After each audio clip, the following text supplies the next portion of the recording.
Hello everyone, इस video में हम रिफ्रैक्शन ऑफ लाइट डिस्कस करेंगे for class 10 from NCERT book.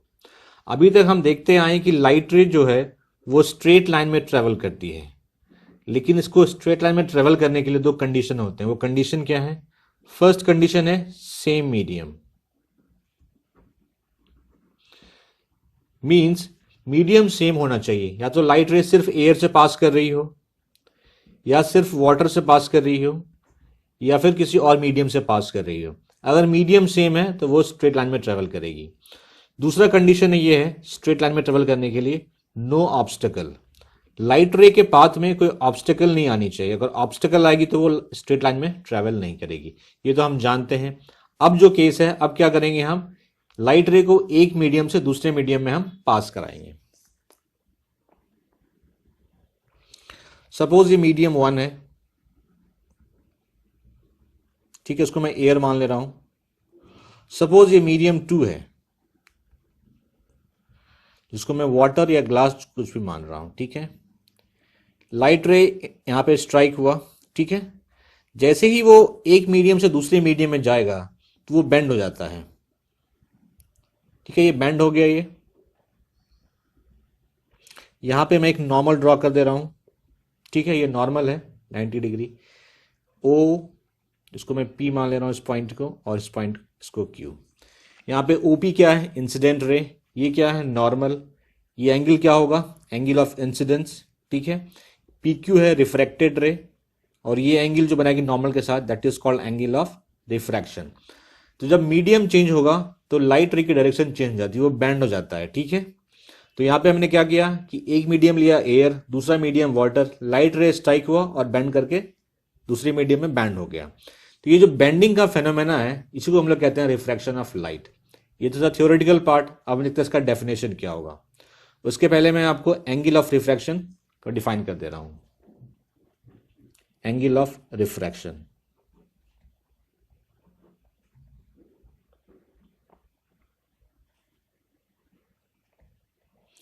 The angle between refracted ray and normal. तो लिखिए the angle between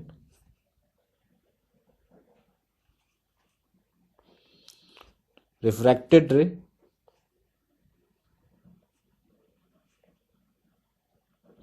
and normal is called angle of refraction.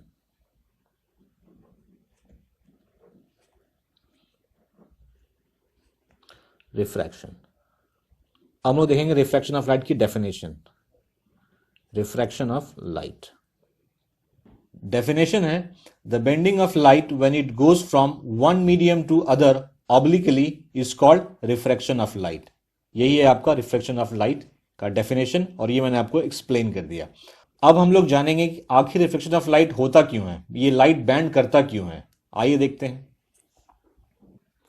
First question मैंने लिया है, why does light bands when it इंटर्स a different medium.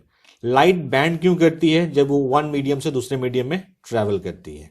Second question मैंने लिया है, does light band by the same amount while entering different media. इसका मतलब ये हुआ, क्या लाइट हमेशा सेम अमाउंट पे बैंड करती है अगर वो एयर से वाटर में जा रही है या वाटर से ग्लास में जा रही है। तो इन दोनों के आंसर्स मैं आपको अब एक्सप्लेन कर दे रहा हूं। फर्स्ट पार्ट ये है, light travels at different speed in different materials. Light की स्पीड हर मटेरियल के लिए डिफरेंट होती है। वाटर के लिए अलग होगी, एयर के लिए अलग होगी, केरोसिन के लिए अलग होगी, ठीक है। Therefore when it travels from one medium to other it इधर स्पीड अप और स्लो डाउन। इसीलिए क्या होता है, अगर वो एक मीडियम से दूसरे मीडियम में जाती है, या तो इसकी स्पीड बढ़ जाती है या तो इसकी स्पीड क्या होती है, घट जाती है, क्योंकि दोनों ही मीडियम में स्पीड डिफरेंट होगी।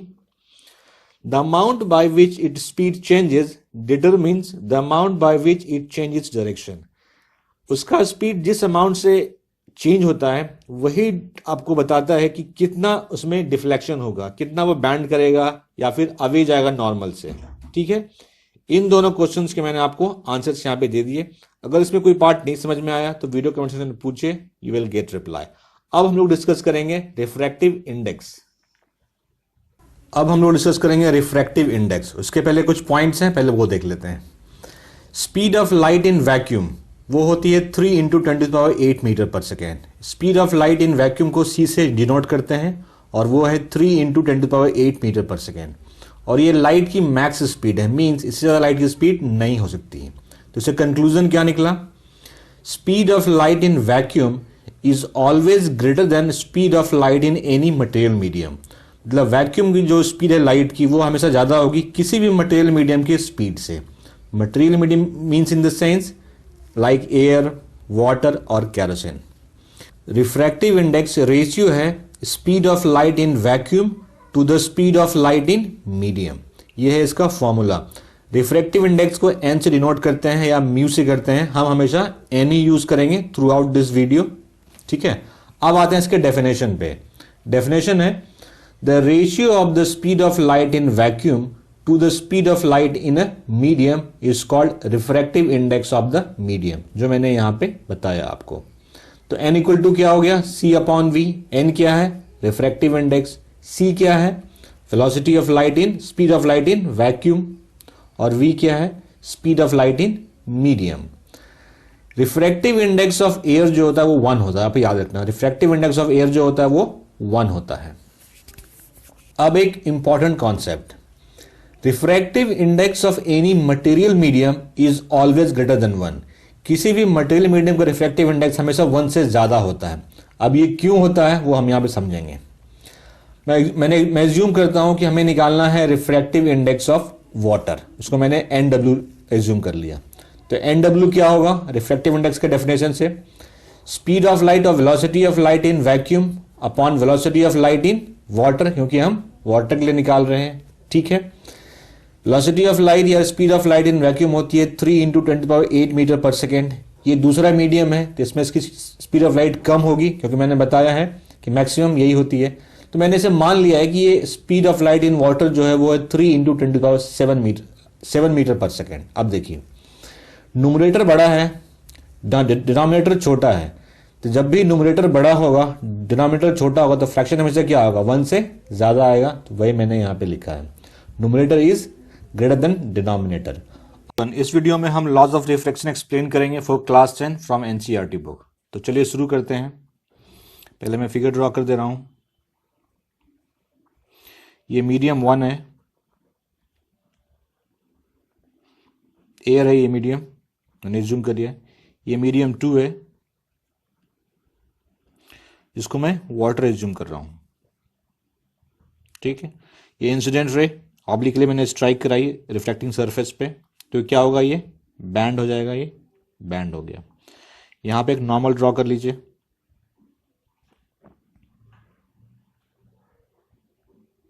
ठीक है।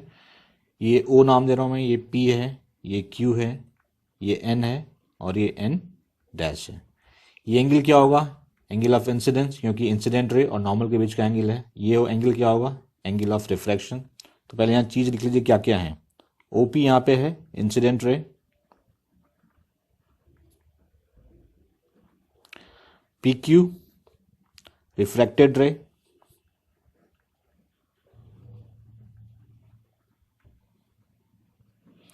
PN नॉर्मल या NP जो भी कह लीजिए, normal. Angle I angle of incidence,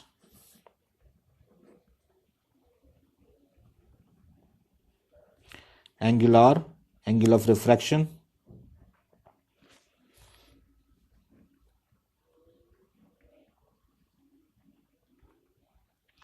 मैं एज्यूम कर रहा हूं कि जो मीडियम 2 है उसकी रिफ्रैक्टिव इंडेक्स N2 है और जो मीडियम 1 है उसकी रिफ्रैक्टिव इंडेक्स N1 है। यहां पे मैं वो भी लिख दे रहा हूं, N2 equals to refractive index of medium 2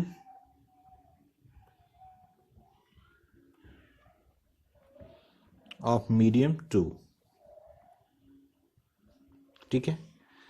N1 equals to refractive index of medium 1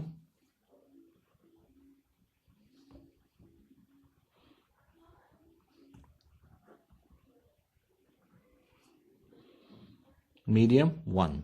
अब आते हैं हम लोग इसके स्टेटमेंट है, लॉज ऑफ रिफ्रैक्शन के स्टेटमेंट में। फर्स्ट स्टेटमेंट है द इंसिडेंट रे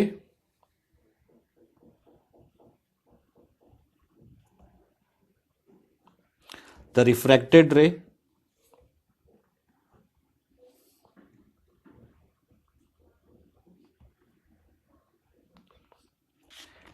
and the normal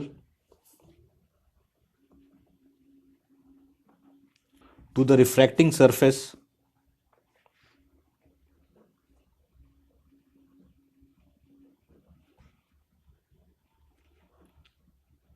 at the point of incidence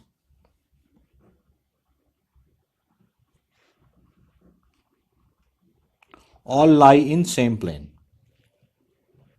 are in same plane. पहले ये समझते हैं, incident ray, refracted ray, normal to the refracting surface, ये रिफ्रैक्टिंग सरफेस है, at the point of incidence और all lie in same plane. यहां पे plane क्या है? ये पेपर है, ये मतलब था इसका. The incident ray, the refracted ray and the normal to the refracting surface, ये रिफ्रैक्टिंग सरफेस है, at the point of incidence are in same plane. ये था फर्स्ट लॉ. सेकेंड लॉ है, the angle of incidence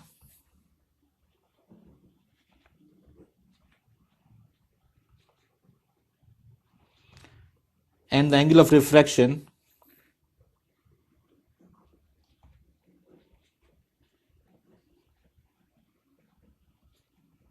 satisfy the equation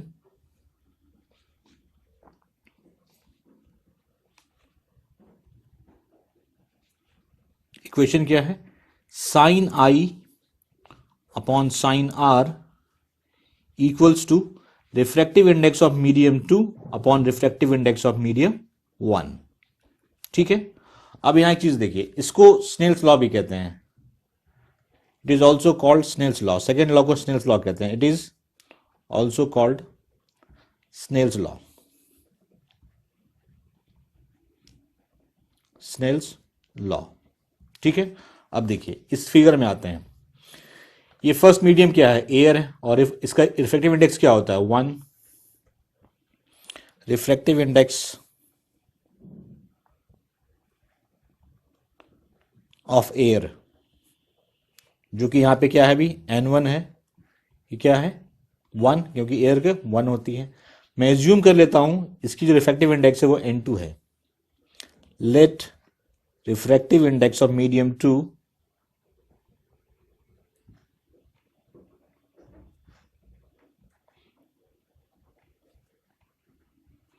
to be N.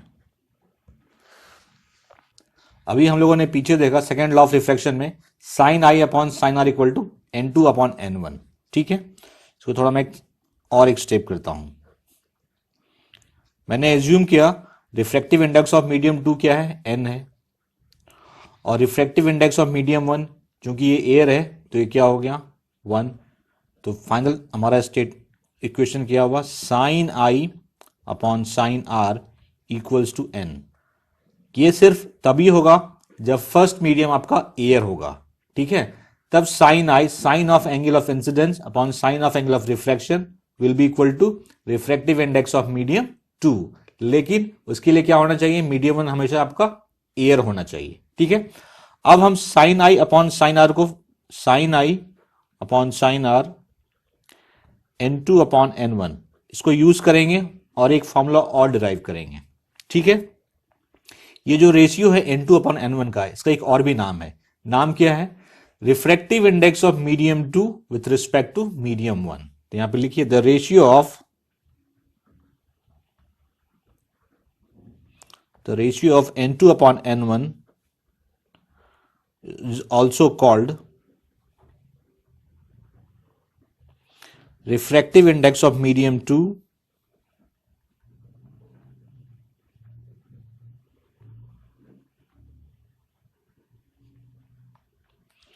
with respect to medium 1.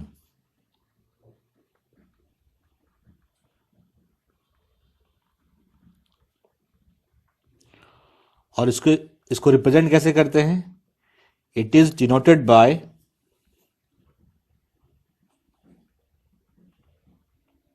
N21, refractive index of medium 2 with respect to medium 1. तो देखिए N21 क्या हुआ? N2 upon N1, ठीक है, तभी मैंने explain किया आपको। ये है रिफ्रैक्टिव इंडेक्स ऑफ मीडियम 2, तो इसको लिख सकते हैं हम C अपॉन V2 अपॉन, और इसको लिखते हैं C अपॉन V1। अब आप पूछेंगे V2 और V1 क्या है, मैं बता देता हूं आपको।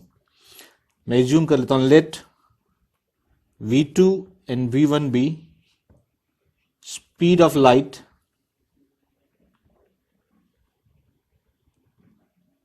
in medium 1 and medium 2, 1 and medium 2। मतलब मीडियम 1 में स्पीड ऑफ लाइट क्या है, V1 है, और मीडियम 2 में स्पीड ऑफ लाइट क्या है, V2। ये मैंने एज्यूम किया। तो N2 क्या होगा, रिफ्रैक्टिव इंडेक्स का फॉर्मूला क्या होता है, speed of light in vacuum upon speed of light in medium, जो कि सेकेंड मीडियम के लिए क्या है, V2 हमने एज्यूम किया। Similarly for N1, refractive index equal to speed of light in vacuum upon speed of light in medium 1, ठीक है। इसको एक स्टेप और एक्सप्लेन कर लो आप, C upon V2 into V1 upon C हो जाएगा, C cancel, that is V1 upon V2। तो N21 क्या हो गया, V1 अपॉन V2,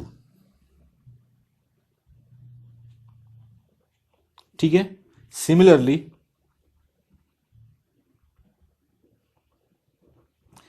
N12 क्या होगा, V2 upon V1, refractive index of medium 1 with respect to medium 2, N12 ये होगा। तो हम लिख सकते हैं N21 equals to 1 upon N12। मैं उम्मीद करता हूं जो मैंने पढ़ाया भी आपको वो सारा आपको समझ में आ गया होगा, और अगर कुछ भी समझ में नहीं आया है तो इस वीडियो कमेंट्स में क्वेश्चन को पूछे, यू विल गेट रिप्लाई। अब हम लोग एक स्पेशल केस लेंगे। स्पेशल केस क्या है, when a light ray falls perpendicular on the refracting surface. अगर रिफ्रैक्टिंग सरफेस पे लाइट को आप परपेंडिकुलरली आप स्ट्राइक कराएंगे, आप जैसे ये लाइट रे है, ये परपेंडिकुलर हो रहा है, तो इसमें कोई बैंडिंग नहीं होता, वो क्या होता है, दूसरे मीडियम में स्ट्रेट चला जाता है। अब ये स्ट्रेट क्यों जाता है, उसका रीजन देखिए, ठीक है। हम जानते हैं सेकेंड लॉ ऑफ रिफ्लेक्शन से sine i upon sine r equals to n, ठीक है। अगर ये एयर है तो यहां पे एंगल ऑफ इंसिडेंस किस केस में क्या है, अगर नॉर्मल डालेंगे तो वो भी ऐसे ही आएगा, तो एंगल ऑफ इंसिडेंस 0, क्योंकि यही है आपका इंसिडेंट रे, और नॉर्मल भी इस पे ही आएगा, तो एंगल ऑफ इंसिडेंस क्या हो गया आपका 0। तो साइन आर यहां से निकाल लीजिए पहले आप, तो क्या हो जाएगा साइन आई अपॉन एन, और आई क्या है 0 डिग्री, तो साइन 0 अपॉन एन, साइन 0 होता है 0, 0 अपॉन एन दैट इज 0। तो यहां पे फाइनली क्या आया, sine r equal to 0। Sine r 0 कब होगा, जब आर आपका 0 डिग्री होगा, मींस एंगल ऑफ रिफ्रैक्शन भी 0 डिग्री। जब angle of refraction 0 degree, it means वो भी अलोंग नॉर्मली पास करेगा। तो इसीलिए जब भी लाइट परपेंडिकुलरली रिफ्रैक्टिंग सरफेस पे स्ट्राइक करेगी तो उसमें कोई डेविएशन नहीं होगा, वो स्ट्रेट चला जाएगा। डेविएशन तभी होगा जब लाइट रे ऑब्लिकली स्ट्राइक करेगी। आई होप क्लियर हो गया होगा। अब हम लोग कुछ न्यूमेरिकल्स लेंगे। न्यूमेरिकल है, a ray of light travelling in air falls on the surface of a transparent slab. पहले फिगर बना लेते हैं, ठीक है। ये मीडियम एयर है, ठीक है, इस पे कोई लाइट रे स्ट्राइक करती है और ये स्लैब से पास हो जाती है। नॉर्मल डाल दीजिए आप हमेशा, ठीक है। द रे makes an angle of 40 degree with the normal. तो ये रे जो एंगल कितना बना रहा है 45 डिग्री, ठीक है। Find the angle made by the refracted ray, means this ray, with the normal within the slab. ये एंगल निकालना है आपको।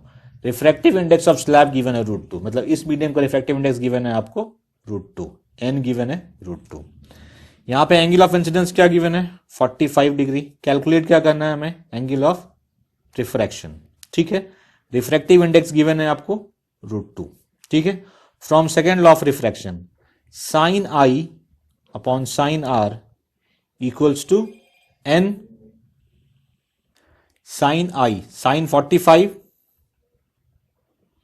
Upon sine r equals to n, जो कि है √2। तो साइन आर में निकालना है तो हम क्या करेंगे, इसको साइन आर को उस तरफ ले जाएंगे। Sine r equal to sine 45 upon √2। Sine 45 degree की वैल्यू होती है 1 अपॉन √2 अपॉन √2। ये क्या हो जाएगा, 1 upon √2 into √2, that is 1 upon 2। तो साइन आर हाफ है। साइन हाफ कब होता है, जब उसकी वैल्यू एंगल 30 डिग्री होती है। It means r equal to 30 degree. तो एंगल ऑफ रिफ्लेक्शन क्या हो गया, 30 डिग्री। बाइस्फेरिकल लेंसेज डिस्कस करेंगे for class 10 from NCERT book. इसमें सबसे पहले हम देखेंगे लेंस क्या होता है। लेंस एक ट्रांसपेरेंट मटेरियल है जो कि दो सरफेस से बाउंड होता है और उसमें एटलीस्ट एक सरफेस कर्व्ड होना चाहिए। ये है लेंस की डेफिनेशन। अभी मैं चीज़ों को एक्सप्लेन कर रहा हूँ, बाद में आपको रिटन में भी आपको शो करा दूंगा उसे मैं। तो लेंस के लिए मैंने क्या बताया, lens is a transparent material bounded by to surface in which at least one surface should be curved. लेकिन क्लास 10 में क्या होता है, जो भी लेंस हमें पढ़ने हैं उसके दोनों ही सरफेस कर्व्ड होते हैं। तो लेंस के जो दो टाइप हमें डिस्कस करने हैं क्लास 10 में, वो है कॉन्वेक्स लेंस और वो है दूसरा है कॉनकेव लेंस। ये है आपका कॉन्वेक्स लेंस, लेंस के दो टाइप, और दूसरा है कॉनकेव लेंस। ये है आपका कॉन्वेक्स लेंस, ये है आपका कॉनकेव लेंस। मैंने डेफिनेशन में क्या बताया, लेंस के डेफिनेशन में, it is a transparent material bounded by to surface in which at least one is curved. लेकिन क्लास 10 में क्या होता है, दोनों ही सरफेस कर्व्ड होते हैं, कॉन्वेक्स लेंस के भी और कॉनकेव लेंस के भी। कॉन्वेक्स लेंस का डेफिनेशन ये होता है कि ये मिडिल में क्या होता है, थिक होता है, और जो इसके एजेस हैं ये क्या होते हैं, थिन होते हैं। ठीक है, यहाँ पे ये थिक होता है और यहाँ पे ये थिन और यहाँ पे थिन। कॉनकेव में क्या होता है, इसका मिडिल पोर्शन जो होता है वो थिन होता है और इसके एजेस क्या होते हैं, वो थिक होते हैं। ये था आपका लेंस के टाइप और उसकी डेफिनेशन। ठीक है, अब हम देखेंगे इसमें कुछ टर्म यूज होते हैं। फर्स्ट टर्म है इसका optical centre. Optical centre of concave lens and convex lens. Lens का जो सेंट्रल पॉइंट होता है that is called optical centre. जैसे मैंने मतलब बनाता हूं कॉन्वेक्स लेंस, इसका सेंट्रल पॉइंट यहां कहीं होगा, this is called optical centre. ठीक है, सिमिलरली आप एक कॉनकेव लेंस भी ड्रॉ कर लो आप। ठीक है, ये है इसका सेंट्रल पॉइंट, ये central point, this is called optical centre. अब हम लोग देखेंगे प्रिंसिपल एक्सिस। प्रिंसिपल एक्सिस पहले हम देखेंगे कॉन्वेक्स लेंस के लिए। ठीक है, देखिए ये दो सरफेस हैं, एक मैं मान लेता हूं ए सी बी और ये मान लेता हूं ए डी बी। एक सरफेस ए सी बी है, दूसरा सरफेस ए डी बी है।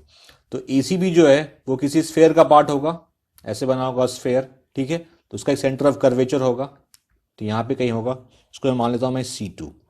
Centre of curvature for the first surface A C B, इसको लिख लीजिए यहाँ पे, सेंटर ऑफ कर्वेचर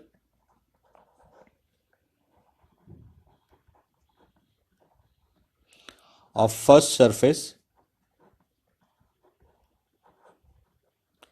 ACB। ठीक है, और इस तरफ कहीं होगा सेंटर ऑफ कर्वेचर इस सरफेस के लिए, क्योंकि इधर भी एक स्फेयर बनेगा तो उसका भी सेंटर होगा, दैट इज कॉल्ड C1। इसको आप लिख लीजिए आप, सेंटर ऑफ कर्वेचर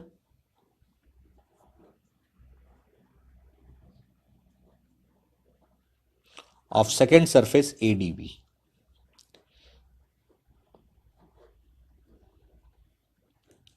ADB ये है ऑप्टिकल सेंटर। तो ये सेंटर ऑफ कर्वेचर 1 और सेंटर ऑफ कर्वेचर 2 को जो लाइन ज्वाइन करेगा that is called principal axis. ठीक है, ये क्या हो गया आपका प्रिंसिपल एक्सिस।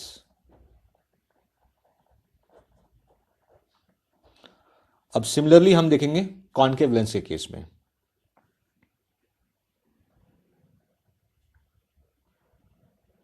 ये कॉनकेव लेंस है, ये कर्व सरफेस ये भी किसी स्फेयर का पार्ट होगा, और ये कर्व सरफेस ये भी किसी स्फेयर का पार्ट होगा। तो दोनों सेंटर ऑफ कर्वेचर पर ड्रॉ कर लीजिए आप, ठीक है। तो यहाँ पे हो गया C2 centre of curvature for first surface. इसको भी मान लेता हूँ मैं ABCD, और ये जो ऑप्टिकल सेंटर है, सेंटर ऑफ कर्वेचर सेम चीज है ऑफ फर्स्ट सरफेस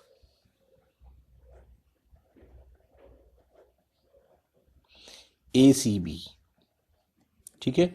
और इस तरफ कहीं होगा C1 centre of curvature of second surface ADB, centre of curvature of second surface ADB, ठीक है। तो मैंने क्या बताया, the line joining C1 and C2, जो लाइन C1 और C2 को ज्वाइन करेगी that is called principal axis, और वो ऑप्टिकल सेंटर से होके भी जाती है। This is called principal axis. ये था आपका कॉनकेव लेंस के केस में प्रिंसिपल एक्सिस। अभी तक जो एक्सप्लेन किया मैंने आपको इस टॉपिक पे reflection of light by spherical lenses, उसको मैंने पॉइंट बाय पॉइंट लिख दिया है। चलिए एक बार इसे फिर से देख लेते हैं। पहले मैंने बताया आपको लेंस की डेफिनेशन। लेंस की डेफिनेशन क्या थी? It is a transparent material bounded by to surface of which at least one is curved is called lens. Lens में क्या होता है, दो सरफेस होते हैं, ठीक है। उसमें एटलीस्ट एक सरफेस कर्व्ड होना चाहिए, ये लेंस की डेफिनेशन है। क्लास 10 में जो लेंस हम डिस्कस करेंगे उसके दोनों ही सरफेस कर्व्ड होते हैं। लेंस के दो टाइप हैं, concave lens and convex lens.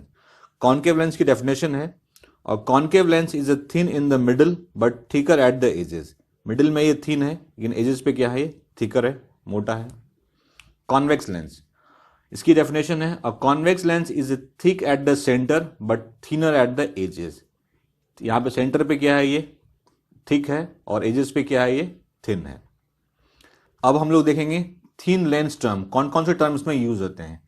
First है ऑप्टिकल सेंटर। इसकी डेफिनेशन है, the centre point of a lens is known as its optical centre. जैसे ये कॉन्वेक्स लेंस है, इसका ये सेंटर पॉइंट है, that is called optical centre. ये कॉनकेव लेंस है, इसका सेंटर पॉइंट ये है, that is called optical centre. Now principal axis, a lens is bounded by two spherical surface and therefore has two centre of curvature C1 and C2।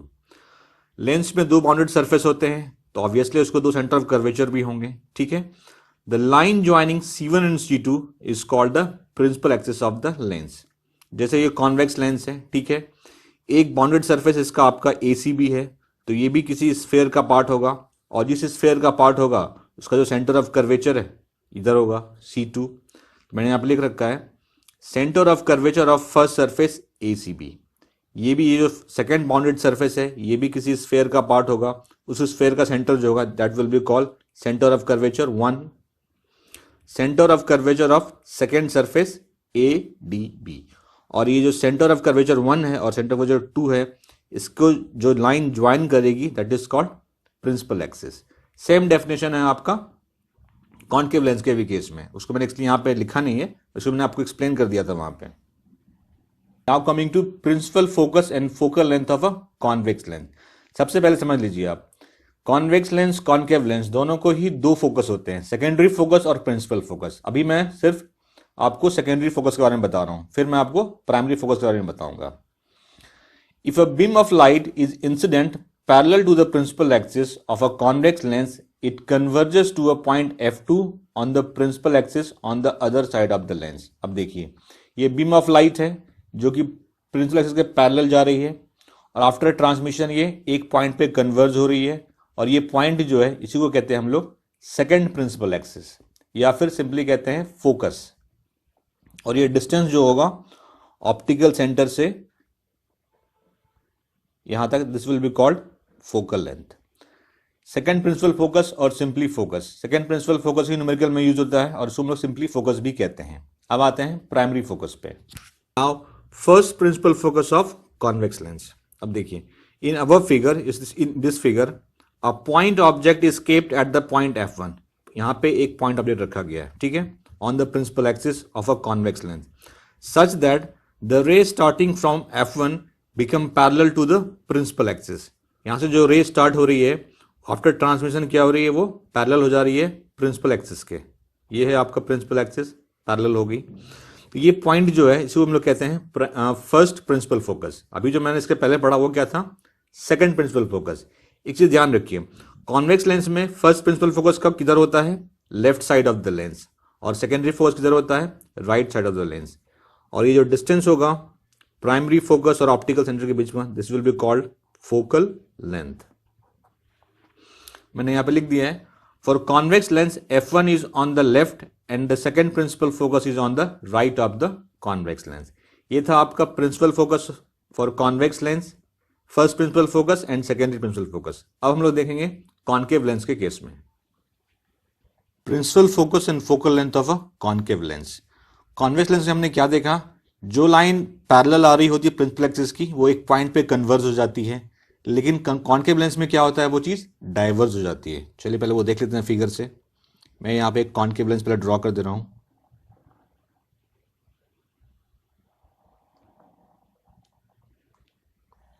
ठीक है, ये optical centre कहीं होगा, ये प्रिंसिपल एक्सिस है। ठीक है, जैसे यहां पे एक लाइट रे स्ट्राइक की, ठीक है, तो आफ्टर ये रिफ्लेक्शन ये डाइवर्ज हो जाती है।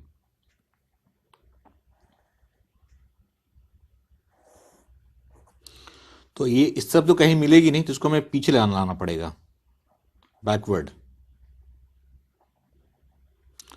This is called secondary focus of concave lens. मैं यहां लिख दे रहा हूं, सेकेंडरी फोकस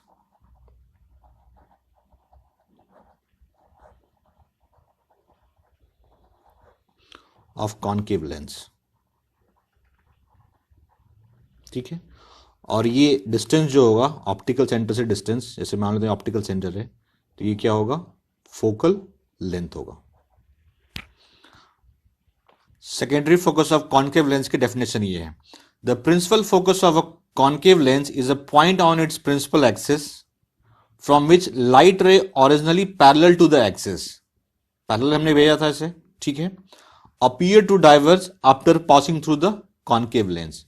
ये डाइवर्ज हो रहा है, इसको बैकवर्ड लाया, तो ये पॉइंट जो था ये क्या होगा आपका principal secondary principal focus of a concave lens. अब ये चार इंपॉर्टेंट पॉइंट है, ये बहुत इंपॉर्टेंट पॉइंट है जो आपको न्यूमेरिकल सॉल्व करने में हेल्प करेंगे। फर्स्ट, कॉन्केव लेंस का मतलब डाइवर्जिंग लेंस भी होता है, इसका दूसरा नाम डाइवर्जिंग लेंस है। क्यों होता है, क्योंकि ये इसमें क्या होता है, लाइट डाइवर्ज होती है। कॉन्वेक्स लेंस का दूसरा नाम कन्वर्जिंग लेंस है, क्योंकि उसमें हमने क्या देखा, लाइट रे कन्वर्ज हो रही थी। Concave lens has a virtual focus, इसकी फोकस रियल नहीं होती, वर्चुअल होती है। ठीक है, क्योंकि हमने क्या कहा, लाइट रे को पीछे की ओर बढ़ाया है। Usually when we say focus we mean second principal focus. जब भी हम न्यूमेरिकल में फोकस का यूज करेंगे, फोकस वर्ड का, उसका मतलब होगा सेकेंडरी प्रिंसिपल फोकस। ये था आपका principal focus and focal length of concave lens. Rules for obtaining image found by convex lens for class 10 chapter 10 NCERT. First, the image is formed at that point where at least two refracted light rays meet or appear to meet. Image तभी form करेगा जब दो refracted रे actually meet होंगे या appear to meet होंगे, तभी image form होगा। ये इमेज फॉर्मेशन का रूल है for convex lens. Rule first है, a ray of light which is parallel to principal axis of a convex lens passes through its focus after refraction through the lens. कोई अगर light रे principal axis के parallel जाती है convex lens में, तो after refraction वो focus से जाती है। अब उसको हम इमेज में देखेंगे। ये मैंने कोई कॉन्वेक्स लेंस ड्रॉ कर दिया, ठीक है, ये प्रिंसिपल एक्सिस है, प्रिंसिपल एक्सिस,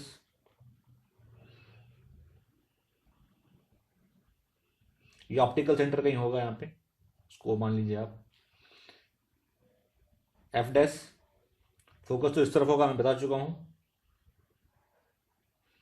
अब ये एक लाइट रे स्ट्राइक हो रही है, ठीक है, तो स्ट्राइक के बाद क्या होगी, ये फोकस से होके चली जाएगी। वही मैंने यहां पे रूल 1 में लिखा है, this is focus. Second rule, a ray of light passing through the optical center of a convex lens goes straight after refraction through the lens. अगर लाइट रे इस लेंस के ऑप्टिकल सेंटर से जाती है तो वो स्ट्रेट पास हो जाती है, उसमें कोई रिफ्लेक्शन नहीं होता। अब उसको इमेज में देख लेते हैं हम लोग। ये मैंने एक कॉन्वेक्स लेंस लिया, ये आपका है प्रिंसिपल एक्सिस, ये है एफ डैश और ये है आपका फोकस एफ। ठीक है, तो था कि अगर रे ऑफ लाइट ऑप्टिकल सेंटर से पास करती है, मीन दिस ऑप्टिकल सेंटर से पास करती है, तो वो क्या होती है, स्ट्रेट चली जाती है, उसमें कोई रिफ्रैक्शन नहीं होता है। ये था सेकेंड रूल। अब आते हैं थर्ड रूल पे। थर्ड रूल है, a ray of light passing through the focus of a convex lens becomes parallel to its principal axis after refraction through the lens। अगर कोई लाइट रे फोकस से जा रही है तो आफ्टर रिफ्रैक्शन वो क्या होगी, प्रिंसिपल एक्सिस के पैरेलल हो जाएगी। तो समझ लेते हैं उसको। ये कोई कॉन्वेक्स लेंस मैंने ड्रॉ कर दिया, ये प्रिंसिपल एक्सिस, ठीक है, यहां पे कहीं फोकस में डाल दे रहा हूं एफ डैश एफ। तो कह रहा है कि जो लाइट इस फोकस से होके जाएगी तो आफ्टर रिफ्रैक्शन प्रिंसिपल एक्सिस के क्या हो जाएगी, पैरेलल हो जाएगी। ये क्या है आपका प्रिंसिपल एक्सिस।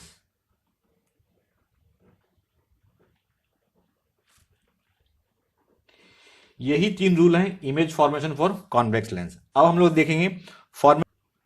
देखेंगे rules for obtaining image formed by concave lens.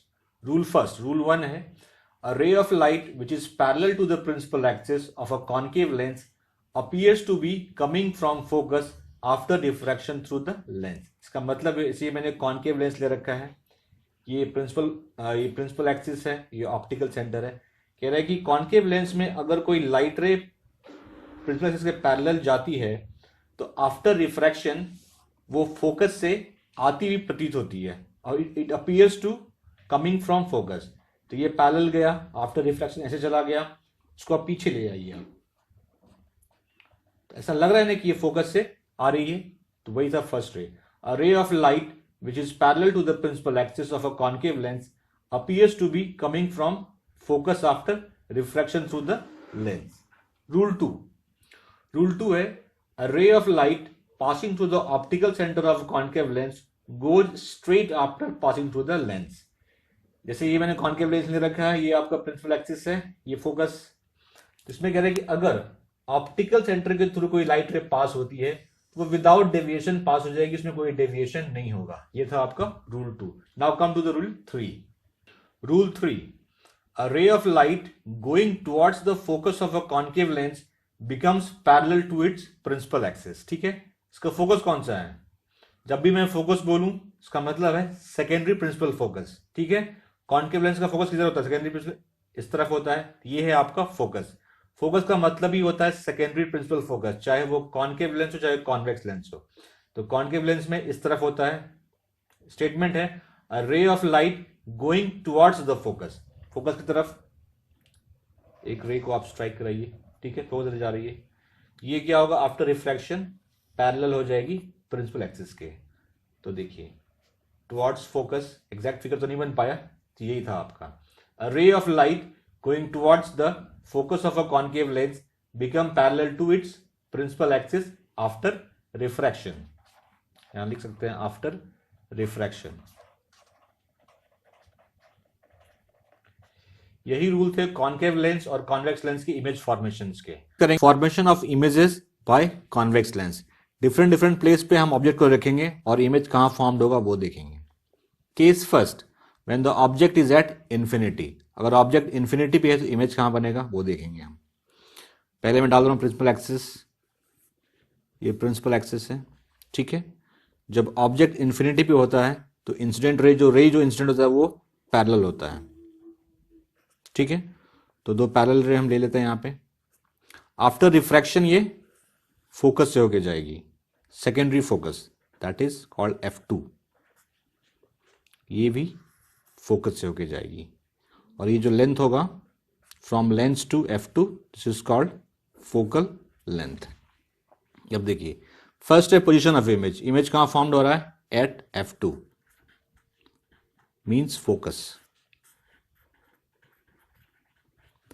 Nature and size of image. Nature क्या है, रियल है, और साइज क्या है, पॉइंट साइज है, point sized. Case 2, when the object is between infinity and 2f1। तो ये f1 है, ये 2f1। 2f1 मीन्स जस्ट ये जो f1 डिस्टेंस है इसका जस्ट डबल 2f1 होता है। इट मीन्स ये क्या है आपका ट्वाइस ऑफ फोकल लेंथ है। This is called 2f1। ठीक है, ऑब्जेक्ट कहीं यहां पे होगा बिटवीन इंफिनिटी एंड 2f1। तो इसमें सिर्फ हम लोग दो ही रूल यूज करते हैं। एक तो प्रिंसिपल एक्सिस के पैरेलल ले जाते हैं रे को, ठीक है, जो कि आफ्टर रिफ्रैक्शन फोकस होकर चली जाती है f2, और दूसरा लेते हैं हम लोग ऑप्टिकल सेंटर से क्रॉस कराते हैं। ठीक है, तो कराइए ऑप्टिकल सेंटर से पास। देखिए कहां जा रही है इमेज।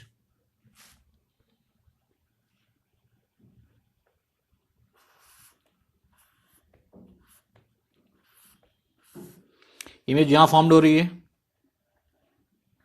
ठीक है, ये f2 है, यहां पे कहीं पे 2f2 होगा। अगर मैं इसे मानूं ए बी है तो ये ए डैश बी डैश। ठीक है, पोजीशन ऑफ इमेज क्या हुआ between f2 and 2f2। Nature and size, nature क्या है रियल है, इन्वर्टेड है, और साइज क्या है smaller than the object. Position of image था between f2 and 2f2। Nature क्या है real, inverted, and size smaller than the object, smaller than the object.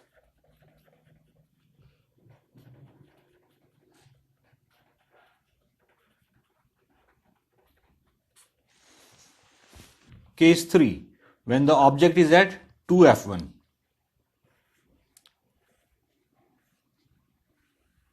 ये ऑप्टिकल सेंटर है, यहां पे कहीं f1 होगा, 2f1। ठीक है, ऑब्जेक्ट यहीं पे है। तो फर्स्ट हम ले जाएंगे प्रिंसिपल एक्सिस के पैरेलल, ठीक है, जो कि आफ्टर रिफ्रैक्शन f2 से जाएगी वो। This is f2। सेकेंड ले जाएंगे हम ऑप्टिकल सेंटर से, यहां पे दोनों रे मीट हो रही है, मीन्स इमेज आपका यहां फॉर्म्ड हो रहा है। अगर ये इमेज ए बी है that means this is called A dash B dash, और ये पॉइंट जो है ये 2f2 है। ठीक है, तो पोजीशन ऑफ इमेज क्या हुआ 2f2। 2f2 इमेज फॉर्म्ड हो रहा है। नेचर एंड साइज, नेचर क्या है रियल है, इन्वर्टेड है, रियल, इन्वर्टेड। साइज, साइज क्या है सेम साइज का होगा, जो ऑब्जेक्ट की साइज होगी वही इमेज की साइज होगी, सेम साइज। अब आते हैं केस 4 पे। केस 4 है when the object is between 2f1 and f1। पहले मैं प्रिंसिपल एक्सिस ड्रॉ कर दे रहा हूं। ठीक है, ये ऑप्टिकल सेंटर है, यहां कहीं f1 होगा, मान लेता हूं ये 2f1 है। ठीक है, ऑब्जेक्ट यहां के बीच में है, मान लेता हूं ये ए बी है। अब इस केस में कहां इमेज फॉर्म होगा वो देखते हैं। फर्स्ट ले जाएंगे हम प्रिंसिपल एक्सिस के पैरेलल, तो ये फोकस होके जाएगा। ठीक है, सेकेंड ले जाएंगे हम ऑप्टिकल सेंटर से, जो कि विदाउट एनी डेविएशन ऐसे चला जाएगा। ये इमेज फॉर्म्ड होगा आपका यहां पे। ये f2 है, ये कहीं ये 2f2 होगा। ये एग्जैक्ट इमेज फॉर्म नहीं हुआ क्योंकि ये इमेज जो होगा इस ऑब्जेक्ट से लार्जर है। तो नेचर क्या हुआ रियल है, इन्वर्टेड है, और साइज क्या है लार्जर देन द ऑब्जेक्ट। चलिए इसको लिख लेते हैं। पोजीशन ऑफ इमेज था between 2f2 and infinity, between 2f2 and infinity. ये कब था ये जब ऑब्जेक्ट 2f1 और f1 के बीच में था। Nature and size real, inverted, size larger than the object.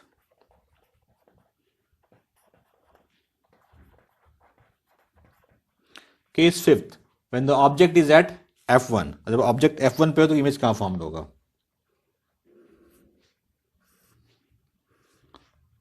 Principal axis है, ये F1 है, ऑब्जेक्ट यहीं पे है, फर्स्ट रे गया प्रिंसिपल एक्सिस के पैरेलल, तो ये फोकस है चला जाएगा, सेकेंडरी फोकस, सेकेंड जाएगा ऑप्टिकल सेंटर से, ऐसे चला गया ये, ठीक है। इमेज कहाँ फॉर्म्ड होगा? इन्फिनिटी पे, position of image at infinity. Nature and size, real होगा ये तो इन्वर्टेड भी होगा, infinitely real, inverted, highly enlarged, आप लिख सकते हैं हाईली इनलार्ज्ड। केस 6, ये लास्ट केस है, when the object is between F1 and optical centre. ये प्रिंसिपल एक्सिस है, ये ऑप्टिकल सेंटर, मैं मान लेता हूं ये F1 है, ठीक है। ऑब्जेक्ट यहां पे कहीं पे है, फर्स्ट रे गया प्रिज्म एक्सिस के पैरेलल, तो आफ्टर रिफ्रैक्शन वो फोकस होकर चला गया, दिस इज कॉल्ड F2, और सेकेंड गया आपको ऑप्टिकल सेंटर से, ये विदाउट डेविएशन चला गया ये, तो ये आगे कहीं मिलेगा नहीं, तो इसको पीछे की ओर ले जाएंगे हम, ठीक है।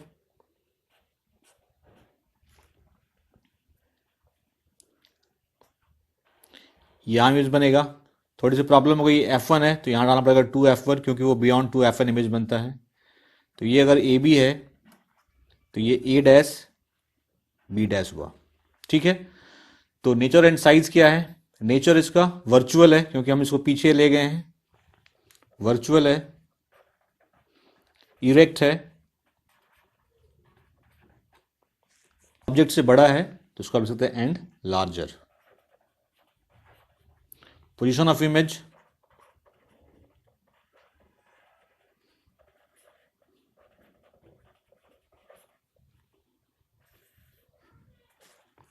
जिस साइड में ऑब्जेक्ट है उसी साइड में आपका इमेज भी है, same side of the object, on the same side of the object.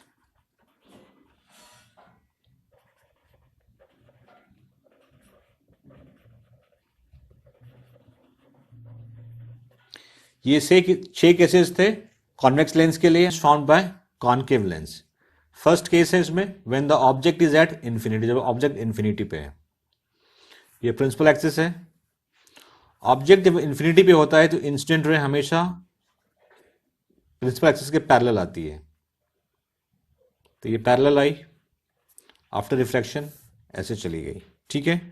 Second रे ये भी पैरेलल आएगी और आफ्टर रिफ्रैक्शन ऐसे चली जाएगी, ठीक है। ये तो इस तरफ कहीं मिलने वाले नहीं है, इनको पीछे की ओर ले आइए आप। तो ये इमेज जो है आपका, ये है F2, इमेज कहाँ फॉर्म्ड हो रहा है? F2 पे, position of image at F2, nature and size virtual है और पॉइंट साइज्ड है, पॉइंट साइज्ड।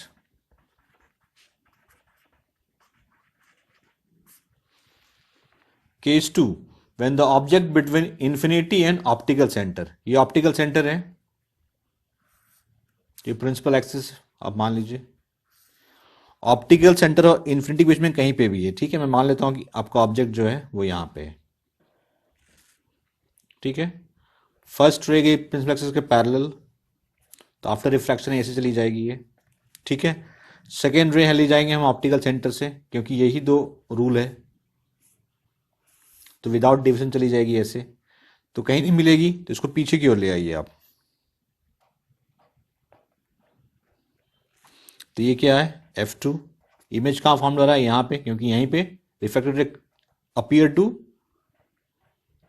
इंटरसेक्ट हो रहा है, तो ये ए बी, तो ये A डैश B डैश, ठीक है। फर्स्ट देखेंगे हम position of image,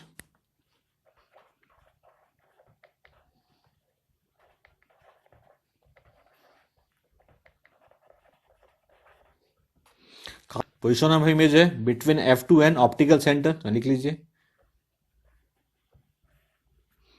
between F2 and optical centre.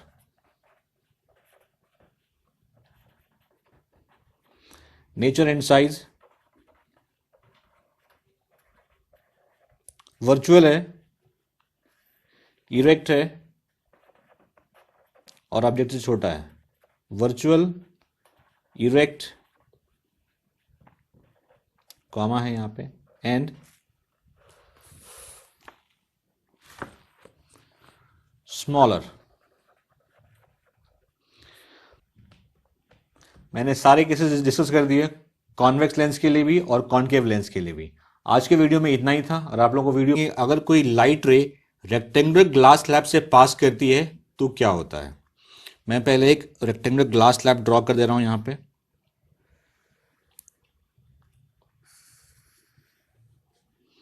ये एक रेक्टेंगुलर ग्लास स्लैब है, उसको मैंने नाम दे दिया है ABCD, ठीक है। इस तरफ मीडियम एयर है, इस तरफ मीडियम एयर है, और ये क्या है, ग्लास है, ठीक है। मैं मान लेता हूं इसकी रिफ्लेक्टिव इंडेक्स n है, ठीक है, और एयर की तो पता है आपको 1 होती है। अब एक लाइट रे मैंने स्ट्राइक कराया यहां से ऑब्लिकली, ठीक है। ये मीडियम रेयर है, ये मीडियम डेंसर है। तो जब लाइट रे रेयर मीडियम से डेंसर मीडियम में आती है तो क्या होता है, वो नॉर्मल के तरफ झुक जाती है, means it band towards the normal. ये एंगल ऑफ इंसिडेंस हो गया, ठीक है, आई, और ये एंगल ऑफ रिफ्रैक्शन हो गया। अब क्या होगा, अब ये मीडियम डेंसर है और ये मीडियम रेयर है। इस केस में क्या होता है, लाइट जो है, लाइट रे नॉर्मल से अवे चली जाती है, ऐसे चली जाएगी। और ये एंगल जो होगा इसको कहते हैं एंगल ऑफ इमरजेंस, और ये जो रे है that is called emergent ray. इसको मैं आर एज्यूम कर रहा हूं, या ये पी है, ये क्यू है, और ये एस है, ठीक है। पहले हम देखेंगे एंगल ऑफ इंसिडेंस और एंगल ऑफ इमरजेंस में क्या रिलेशनशिप है, ठीक है। तो देखते हैं, for refraction at point P, for refraction at point P,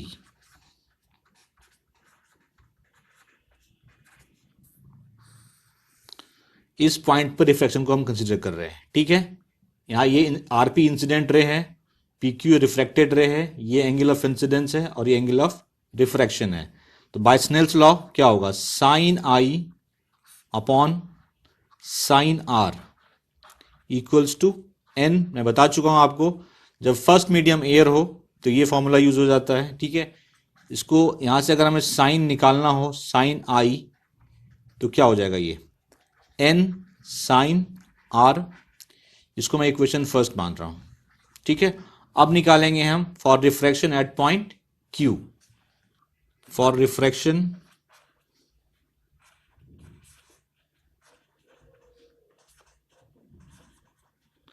eight point Q,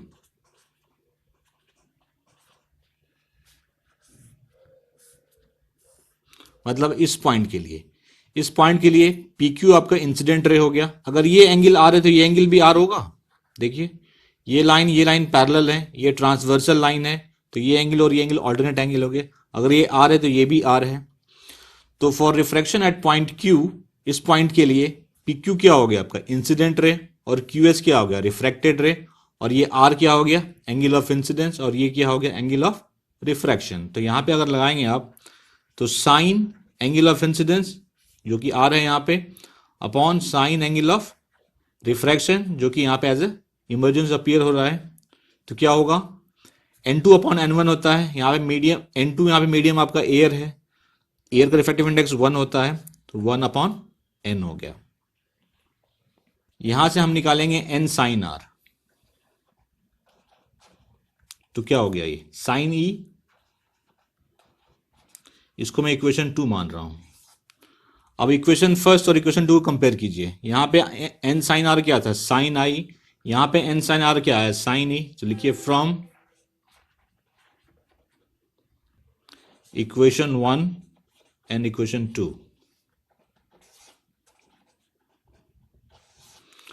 तो sine i equals to sine e हो गया, क्योंकि यहाँ पे n sine r sine e है, यहाँ पे n sine r sine i है, तो sine i equal to sine e, तो हम कह सकते हैं i equals to e, means angle of incidence equal to angle of emergence.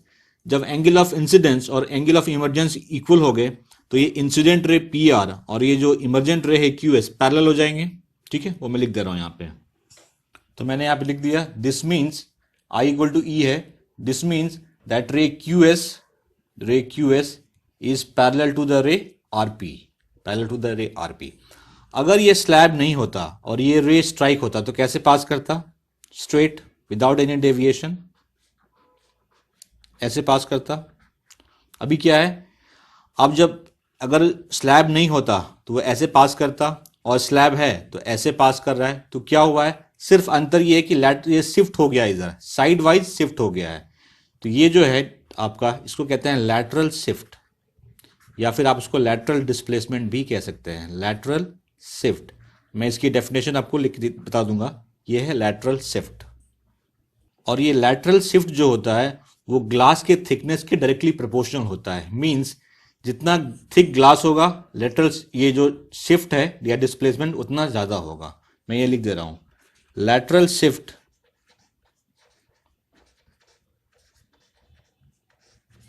Is directly proportional, ये साइन है उसका, proportional to width of glass slab,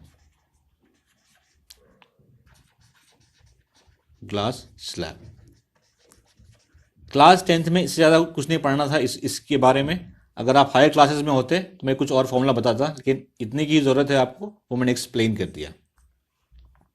अब मैं कुछ न्यूमेरिकल लूंगा, पेज नंबर 176 एनसीईआरटी बुक से। In text question number 2, page number 176 NCERT book. Question है, light enters from air to glass having refractive index 1.50, means glass की refractive index given है आपको 1.50। What is the speed of light in the glass? Speed of light glass में क्या होगी, calculate करनी है। The speed of light in vacuum is 3 × 10⁸ metre per second, means हमें सी given है, speed of light in vacuum 3 × 10⁸ metre per second. हमें निकालनी है speed of light in glass. तो रिफ्रैक्टिव इंडेक्स का फॉर्मूला क्या होता है? Speed of light in vacuum, light in vacuum upon speed of light in medium. यहां पे मीडियम क्या है? ग्लास। तो लिख लीजिए speed of light in glass, जो कि हमें कैलकुलेट करना है। ये हमें गिवन है 1.50, लिख लीजिए अब 1.50। Speed of light in vacuum given है आपको 3 × 10⁸ मीटर पर सेकेंड, ठीक है। और ये कैलकुलेट करना है speed of light in glass.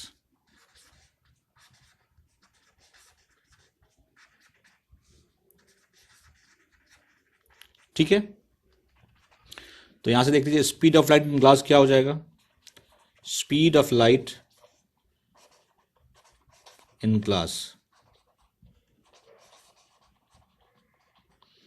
Equals to 3 × 10⁸ upon 1.50। 1.50 से 3 2 टाइम्स में कैंसिल हो जाएगा, that is 2 × 10⁸ metre per second. तो speed of light in glass क्या होगी इस केस में? 2 × 10⁸ metre per second. Question 5, page number 176 NCERT book. The refractive index of diamond is 2.42। What is the meaning of this statement? Refractive index of diamond given है आपको 2.42। आपको पूछा गया इस स्टेटमेंट का मतलब क्या हुआ, ठीक है। रिफ्रैक्टिव इंडेक्स का पहले लिखेंगे फॉर्मूला, क्या होता है? Speed of light in vacuum, in vacuum, जिसको हम लोग सी कहते हैं शॉर्ट में, c, upon speed of light in diamond, क्योंकि यहां पे मीडियम क्या है? Diamond. Speed of light in diamond. Question बहुत इंपॉर्टेंट है, थोड़ा ध्यान से देखिएगा और थोड़ा ट्रिकी भी है, ठीक है। इसको लिख सकते हैं n d equal to c upon v, ठीक है। ये क्या गिवन है हमें? 2.42 equals to c upon v. तो यहां से v क्या हो जाएगा? c अपॉन 2.42। तो मैं क्या करता हूँ, ये जो 2 डेसिमल है इसको मैं ऊपर कर दे रहा हूँ, 100 इंटू सी अपॉन 242। जब इसको सॉल्व करेंगे तो वो आएगा आपका v इक्वल टू 100 को अगर 242 से डिवाइड करेंगे तो ये आएगा 0.41, तो 0.41 c। तो इसे कंक्लूजन क्या निकला, speed of light in diamond is 40% the speed of light in vacuum. वो कैसे होगा वो भी देख लीजिए आप। v इक्वल्स टू 0.41 मीन्स क्या, 41 अपॉन 100, 41 अपॉन 100, 1 अपॉन 100 का मतलब क्या, परसेंट। तो क्या हुआ, 41% of speed of light in vacuum. ध्यान लिखिए, that means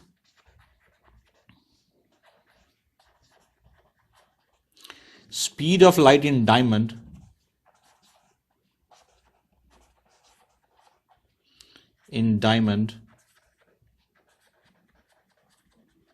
is 41% of speed of light in vacuum।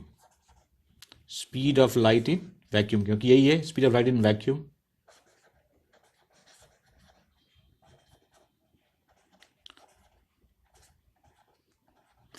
इसको मैं दूसरे तरीके से भी लिख सकता हूं, speed of light in medium क्या है, 41% of speed of light in vacuum है। इसका मतलब क्या हुआ, speed of light in medium क्या हुआ, 59% लेस हो गया speed of light in vacuum.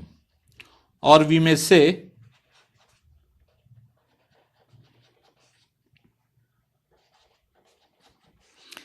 In diamond speed of light reduced by 59%।